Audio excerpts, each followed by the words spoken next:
সীমান্তে ইন্ডিয়ার জনগণ এবং বাংলাদেশের জনগণ এখন উত্তেজনা, তারা তাদের বোম মারছে এবং গ্যাস ছাড়ছে আর কি। আর বাংলাদেশের লোক লাঠি হাইসা নিয়ে আছে, বিডিআরকে সহযোগিতা করছে। চরম উত্তেজনা। আমার একটা বিষয় যে আমরা কখনো বাংলাদেশের মাটিতে তারাকে ঢুকতে দেবো না। আমরা যতটুকু রক্ত দিয়ে আমার দেশ স্বাধীন করেছি, এই দেশকে আমরা কখনোই ব্যবহৃত দিতে পারি, ভারতকে আমরা দেবো না। 1 ইঞ্চি মাটিও আমরা ছেড়ে দেবো না।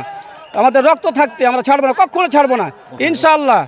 চোকা সীমান্ত এলাকায় 177/1 পিলারের সামনে যে কোনো একটা ঘটনাস্থলে ভারতের পাবলিক বাংলাদেশের পাবলিক একটা জুট ঝামেলা লাগেছে। জুট ঝামেলাকে নিয়ে ভারতের পাবলিক বাংলাদেশে এসে বড়ে বাগান, আম গাছ, ফসল পানি সব কিছু নষ্ট করে দেয়। ভারতের বিএসএফ নিজের হাতে ইট পাটকেল গ্যাস বাংলাদেশের উপর নিরপেক্ষ করে। এটা প্রায় আনুমানিক 10টা 10:30 লগে ভাগে এটা চলছে। বাড়িতে থাকি, আমি যখন পেঁয়াজ গাচ্ছিলাম, আমার এক চাচা বললো কি ইন্ডিয়া আর চাইনা লেগে গেছে ইন্ডিয়ার ঘি। আমি করছি তাহলে তো বাচ্চাদের আমার দেশের কাজে কি যে আমার যে বিএনপি আমল এটাতে কাজে লাগে। আমার দেশ যদি রক্ষা করতে হবে, আমার দেশে এটি দেখছি তো ওরা কিন্তু টিএসএল বোম গুলি কিন্তু বিজেপিতে সব কিছু চালাইছে। বিএসএফ ইটকুল টিএসএল সবই চালাইছে। আমাদের বিজেপির একজনের আঙুল ফেটে গেছে, একটা কাইতে গেছে, মানে 1 ইঞ্চির খন্ড লেগে আছে। বরের বাগানের এটা মেলে গেলা গাছ কেটে ফেলে দিয়েছে। একজনের এটা একটা চোপ দিয়েছে, একজনের এটা একটা চোপ দিয়েছে। আমি সারা সাথে এতে পেটে দিয়েছি গাছপালা। এখন তো দেখতে পাচ্ছেন আপনারা। এদিকে তাকান, আপনি এদিকে তাকান, আপনি এদিকে তাকান না ভাই। আমি তো আরে ভাই ওদিকে দেখতে পারেন, আপনি এদিকে তাকে বলেন। অনেক কোচে সব কিছু কেটে ফেলে দিয়েছে। বইয়ের বাগান দেখেন, আমার গেটে একটা দাদার বইয়ের বাগান আছে, একটা চাচার বইয়ের বাগান আছে, মানে সব বিশ্বাস করে দিয়েছে। এখন কি করবো? আর কে চালাতে আমরা থাকতে পারছি না। খুব আমরা তো আপনি ভিডিওটা ছাড়েন, জেনে দেশের মানুষ জেনে আছে অস্ত্র যা আছে, ককটেল মকটেল যা আছে সব ন্যস্ত করেন, জেনে আমার দেশের মাটি জেনে ওরা জেনে না নিতে পারে। ভারতের ইন্ডিয়া চায়না সব কিছু দখল করে নিচ্ছে। কিন্তু ভারত আমাদের উপরে অনেক অত্যাচার করছে। ভারত আমাদের গাছগুলো কেটে নিয়ে চলে যাচ্ছে। আমাদের কেড়ে যত গালা ছিল সব কেড়ে বিএসএফ আর কেড়ে পাবলিক সব উঠে নিয়ে চলে গেছে। আর কিভাবে হামলা চালাচ্ছে, কি করছে আজ বলেন?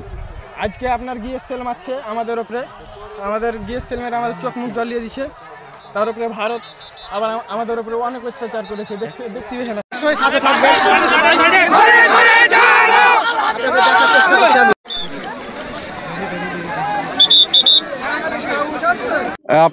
আপনারা জানেন আমাদের চৌকা এবং কিরণগঞ্জ দুইটা বিজিবি ক্যাম্পের মাঝামাঝি স্থানে 177-এর 3S বরাবর এখানে আমাদের বাংলাদেশি কিছু আম গাছ ছিল।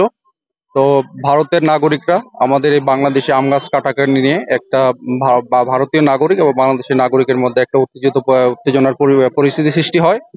সেই ক্ষেত্রে দুই পক্ষ, বাংলাদেশ সাইড এবং ভারতের সাইডে দুই পক্ষ জনগণ এবং বিএসএফ এর পক্ষ থেকে দুঃখ প্রকাশ করা হয়েছে।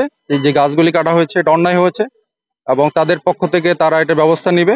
তো সুতরাং আমরাও একদম লাস্ট সম্পূর্ণ বিচার না হওয়া পর্যন্ত আমরা গ্রাউন্ডে আছি এবং যেন শূন্য লাইন বাংলা কেউ অতিক্রম না করে এবং উত্তেজনা না, এটা হচ্ছে আমাদের মব কন্ট্রোল করার জন্য। আমাদের তেমন উল্লেখযোগ্য আহত হওয়ার কোনো পরিসংখ্যান নাই। তো বিএসএফ এর পক্ষ থেকে আহত বা নিহত হয়েছে কিনা আমরা এটা এখনো জানতে পারি নাই।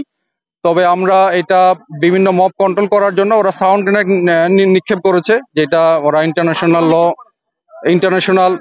আইন যেটা আছে এটা ভঙ্গ করেছে। তো এই ব্যাপারে আমি আমার মহাপরিচালককে বিস্তারিত ঘটনা বর্ণনা করেছি এবং আমি আশা করি আমাদের বিজিবির হেডকোয়ার্টার এবং বিএসএফ হেডকোয়ার্টারের উচ্চ পর্যায়ে তারা একটা আলোচনা করবেন। তবে আমি এই এলাকায় এটুকু নিশ্চয়তা করতে চাই, বাংলাদেশের জনগণ এবং বিজিবি আমরা প্রস্তুত আছি সীমান্তে এবং আমাদের জনগণ আমাদের যেটা নিশ্চয়তা করলো ভবিষ্যতেও আমাদের থাকবে। সুতরাং আপনাদের মাধ্যমে আমি রিকোয়েস্ট করতে চাই, বর্তমানে শূন্য লাইন বরাবর আমাদের জনগণকে দূরে সরে আসার জন্য বিজিবি আমরা দিনরাত প্রস্তুত আছি। আমরা ইনশাল্লাহ যে কোনো পরিস্থিতি আমাদের বিজিবির কন্ট্রোলে আছে। ধন্যবাদ। পরে